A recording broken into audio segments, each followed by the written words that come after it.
Educação em Destaque. Seu programa semanal de informações sobre educação.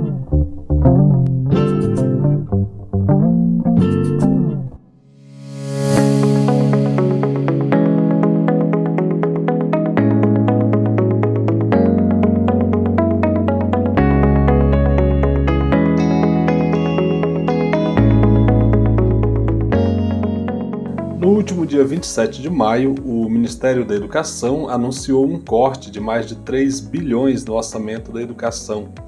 A medida afeta especialmente a rede de educação profissional, científica e tecnológica. Este corte impacta em torno de 14,5% no orçamento de cada instituição federal. Precisamos entender que não é apenas mais um corte no orçamento. Ano a ano, a educação vem sofrendo redução na previsão orçamentária anual para custeio e investimento. Para o ano de 2022, o orçamento aprovado tem valor inferior ao do montante aprovado para o exercício de 2020, o que já é por si só insuficiente para atender à demanda das instituições. Estes são trechos da justificação de requerimento do deputado professor Israel Batista, do PSB do Distrito Federal, para a realização de audiência pública na Comissão de Educação da Câmara dos Deputados, com o objetivo de discutir cortes no orçamento da educação superior no Brasil. Olá, eu sou Francisco Domingos e este é o podcast Educação em Destaque, o seu programa semanal de informações sobre educação direto de Brasília. A audiência pública na Comissão de Educação da Câmara debate cortes no orçamento das universidades federais e institutos federais.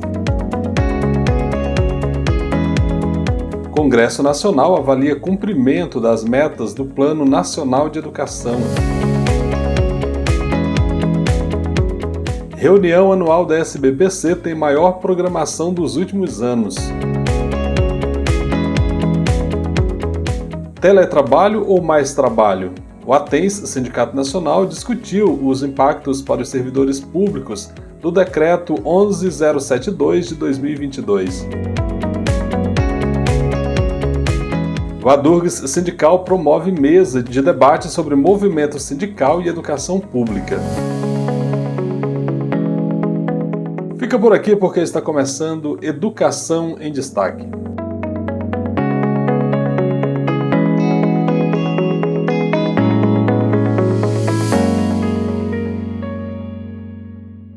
Câmara discute cortes no orçamento das universidades e dos institutos federais.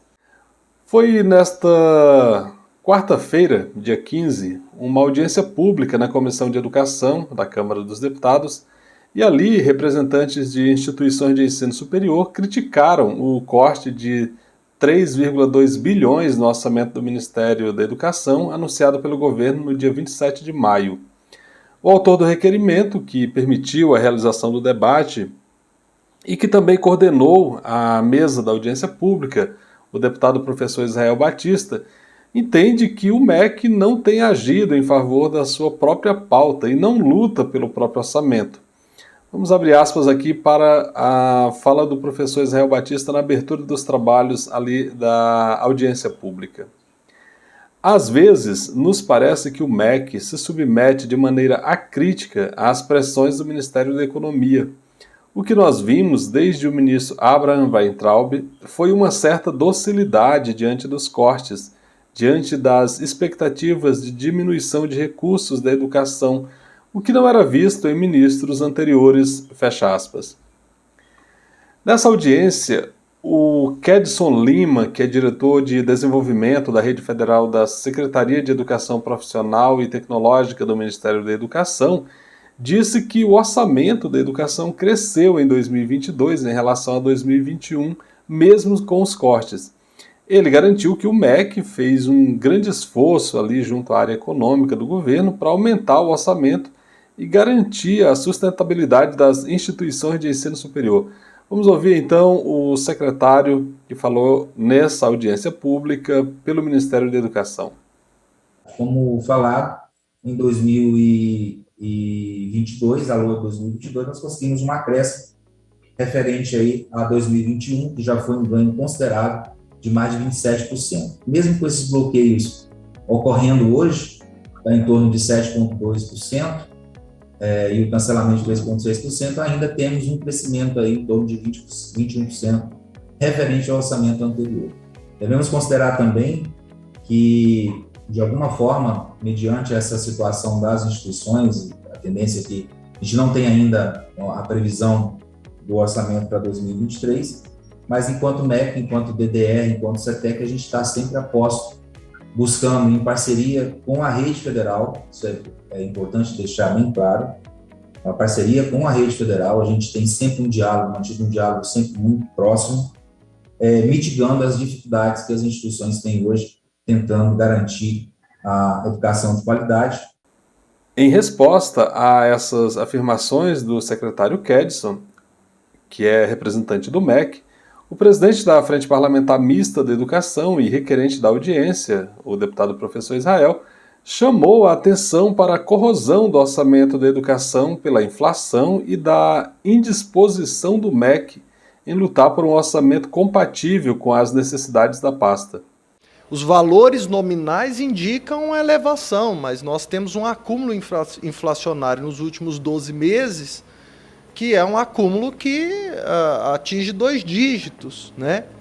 Então, me parece um pouco preocupante a situação do MEC e também me parece que há uma certa indisposição do MEC de lutar pelo próprio orçamento no momento em que outras pastas têm recebido incrementos orçamentários importantes. Me parece também que na esplanada há uma certa aceitação que não era vista anteriormente de que o Poder Executivo, o ministro da Educação, perca capacidade de gerenciar os recursos da educação. Você tem aí orçamentos do FNDE que estão quase que integralmente nas mãos do orçamento do relator, das emendas de relator aqui do Congresso, o que é a morte da política pública, né? E a ascensão total do poder discricionário político sobre o orçamento. Representando o Conselho Nacional dos Institutos Federais de Educação Profissional, Científica e Tecnológica, CONIF, a reitora do Instituto Federal de Brasília, professora Luciana Massucado, lembrou que o crescimento do orçamento de 2022 em relação a 2021 não pode ser comemorado porque o orçamento de 2021, segundo ela, foi terra arrasada e, portanto, não pode servir aí como referência. Ainda de acordo com a reitora, o Instituto Federal de Brasília só honrou no ano passado as contas como de água e luz graças às emendas de bancadas no Congresso Nacional.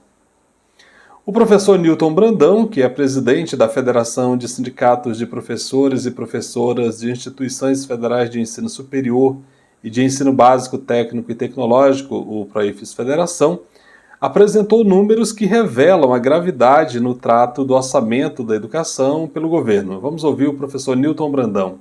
Eu peguei aqui um dado, e esse dado está no relatório, professor, do Observatório do Conhecimento.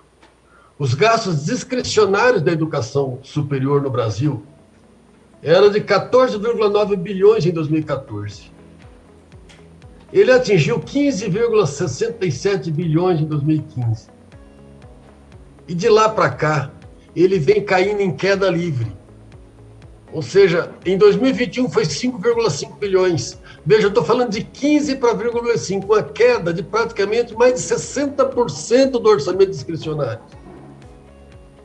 Eu estou falando de um momento, e o professor, e o Kedson colocou ali, o crescimento da rede, esse é o crescimento das universidades. Nós tivemos aumento de matrícula, nós tivemos aumento de instituições, nós tivemos aumento de demandas muito grandes e, em contrapartida, você tem um corte violento do dinheiro disponível para manter. O que é o orçamento discricionário? É aquele que a universidade precisa para a sua manutenção, água, luz, limpeza, segurança, tudo isso. Então esse aí foi Newton Brandão apresentando números que atestam o subfinanciamento da educação no Brasil nos últimos anos. Já Gustavo Balduino, que é secretário executivo da Associação Nacional de Dirigentes de Instituições de Ensino Superior, a ANDIFES, informou que as universidades têm aumentado a eficiência nos gastos e que, ainda assim, há um subfinanciamento do ensino superior nos últimos anos. Vamos abrir aspas aqui para o Gustavo Balduino. Todos os ajustes que poderiam ter sido feitos nos últimos anos foram feitos, mas os ajustes chegaram ao limite. A situação agora é caótica, fecha aspas. A audiência contou ainda com as participações da professora Fernanda Sobral, que é vice-presidente da Sociedade Brasileira para o Progresso da Ciência, SBPC, e Alberto Ferreira Júnior, que representou o Observatório do Conhecimento.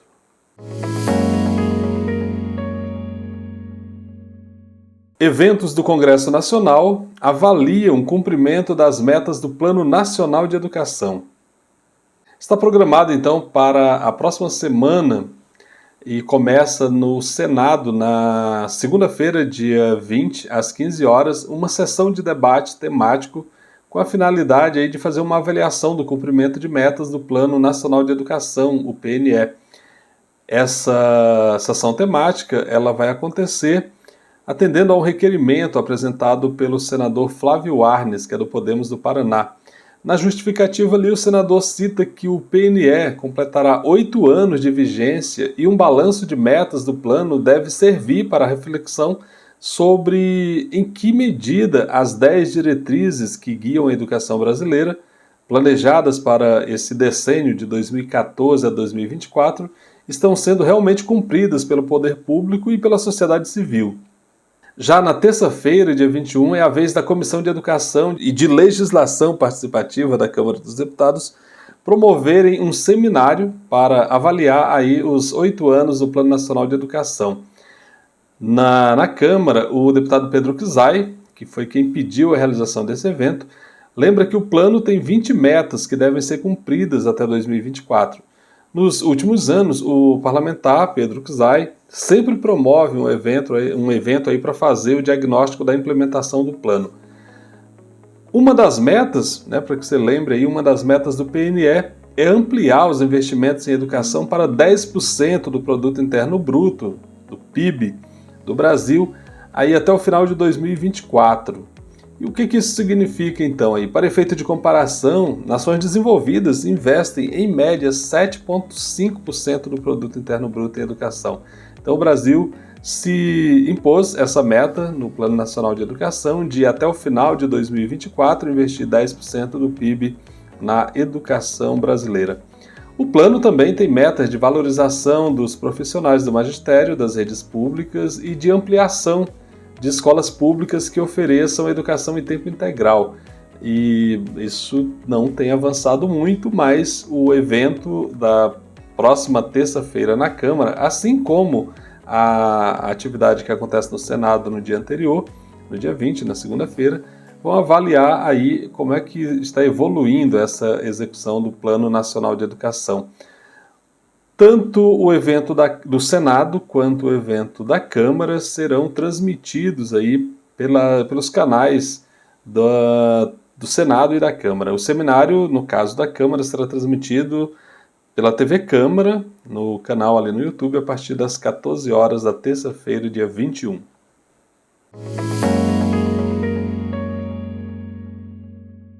Reunião anual da SBPC tem maior programação dos últimos anos. É isso mesmo.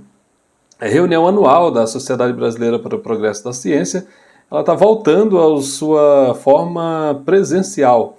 Isso depois de 2 anos com atividades virtuais devido à pandemia do coronavírus. Então, muitas entidades acabaram organizando suas atividades aí que são mais ou menos regulares. Nos últimos 2 anos fizeram isso de forma remota e esse ano elas estão voltando ao formato presencial. É o caso, por exemplo, da atividade da SBPC. E ali entre os dias 24 e 30 de julho, a Universidade de Brasília, a UNB, é quem vai sediar a 74ª reunião da SBPC, que promete ter uma programação recorde aí, com 117 atividades presenciais entre conferências, cursos e painéis.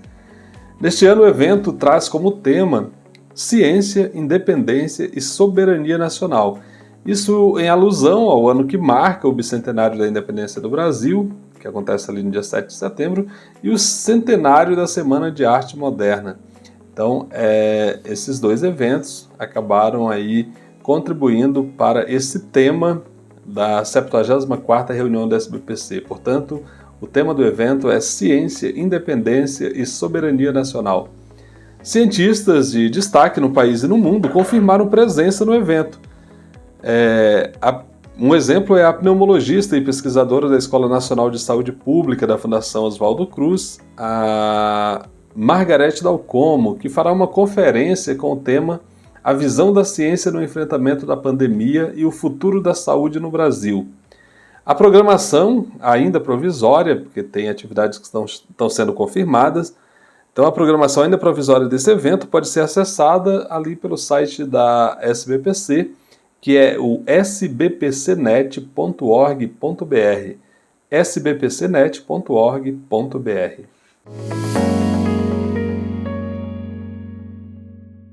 Teletrabalho ou mais trabalho? Então, o ATENS, Sindicato Nacional, discutiu os impactos aí para os servidores públicos da área da educação do Decreto 11.072 de 2022. Como você sabe, no dia 18 de maio, o governo federal instituiu o novo Programa de Gestão e Desempenho para servidores públicos federais. Essa medida foi publicada no Diário Oficial da União por meio do Decreto 11.072. Para os idealizadores ali desse ato normativo, ele pretende aprimorar as regras relacionadas ao teletrabalho e à gestão de resultados dos órgãos e agentes públicos. Servidores efetivos ou comissionados, além de estagiários e trabalhadores temporários, foram submetidos ao processo de acompanhamento. Mas, como era de se esperar, os militares das Forças Armadas estão excluídos da iniciativa. Para aprofundar esse debate e jogar luzes aí sobre os impactos dele no trabalho dos técnicos das universidades federais, o ATENS, Sindicato Nacional, realizou na quarta-feira, dia 15, uma live que contou com a participação do assessor e consultor de entidades sindicais e diretor da Insight Assessoria Parlamentar, o Vladimir Nepomuceno, e também da socióloga e integrante do grupo de pesquisa Mundo do Trabalho e Suas Metamorfoses da Unicamp, e também docente da Universidade Federal do Acre, a professora Lucy Praun. O vídeo com esse debate, que eu considero tanto formativo quanto informativo e que é de alto nível, está disponível aí no canal do ATENS Sindicato Nacional do YouTube. Portanto, se você tem interesse nesse assunto, procura aí pelo canal do ATENS Sindicato Nacional no YouTube e você vai encontrar essa live, um programa aí de em torno de 1h40, que traz informações muito relevantes sobre esse tema que está em pauta, que está na ordem do dia, que é o teletrabalho. E agora nós vamos à nossa dica da semana.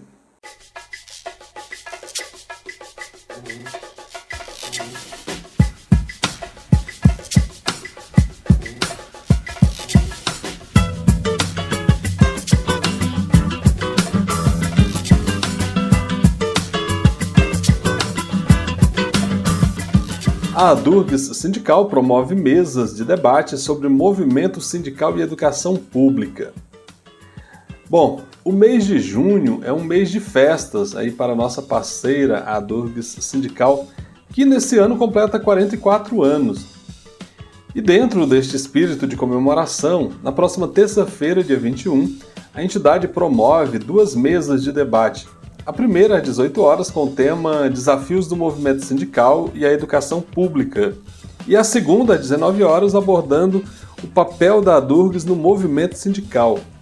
Esses debates contarão com a participação de representantes de sindicatos parceiros e ex-presidentes da entidade, como explica o diretor de Relações Sindicais da Durgs, o professor Jairo Bolta. No dia 21, às 18 horas, nós estaremos organizando uma mesa de debate sobre o futuro e as perspectivas do sindicalismo da educação. Estarão conosco a representação do CEPER Sindicato, do Simplo-RS e também da Central Única dos Trabalhadores. No mesmo dia, às 19 horas, nós abriremos uma mesa que irão participar os ex-presidentes da Durgs Sindical para dialogar conosco sobre os 44 anos da Durgs Sindical e sobre o futuro da nossa entidade. Portanto, você pode acompanhar a programação aí da Durgs Sindical pelos canais da entidade, tanto no Facebook quanto no YouTube.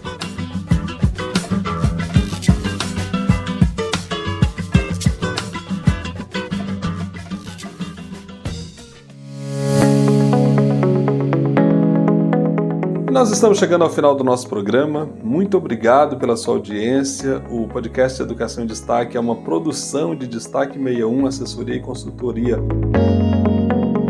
E este programa foi produzido com informações da Agência Câmara, do portal da SBPC, portal da Agência Senado, portal do ATENS Sindicato Nacional e portal da ADURGS Sindical. O podcast Educação em Destaque é feito com muita dedicação para você que valoriza conteúdo de qualidade, mas ele não seria possível sem o apoio dos nossos parceiros. Sim, o Sindicato Nacional dos Técnicos de Nível Superior das IFES, o ATENS Sindicato Nacional, a ADURGS Sindical, que é o Sindicato Intermunicipal dos Professores de Instituições Federais de Ensino Superior do Rio Grande do Sul, o Sindicato dos Docentes das Instituições Federais de Ensino Superior dos municípios de Ananindeua, Abaetetuba, Belém, Bragança e Cametá, o Sindiproifespa, e a Casa Saberes, apoio multidisciplinar. E você também pode apoiar este podcast. Aí é muito simples, você procura por Educação em Destaque no Instagram, o nosso perfil ali é educacam.destaque, vai lá e curte o nosso canal. Também estamos no Facebook e no YouTube, Educação em Destaque. No YouTube você pode acionar o sininho ali para receber conteúdo novo, ser informado toda vez que a gente sobe conteúdo aqui, o que a gente faz sempre às sextas-feiras. E também aproveita e se inscreve no canal para a gente aumentar aí a nossa audiência.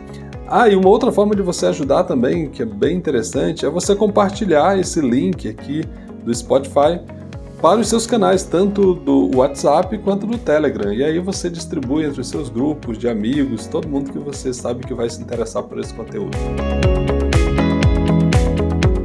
É isso, eu fico por aqui, espero você na próxima semana, a gente se encontra. Até lá, se cuida, grande abraço, tchau, tchau.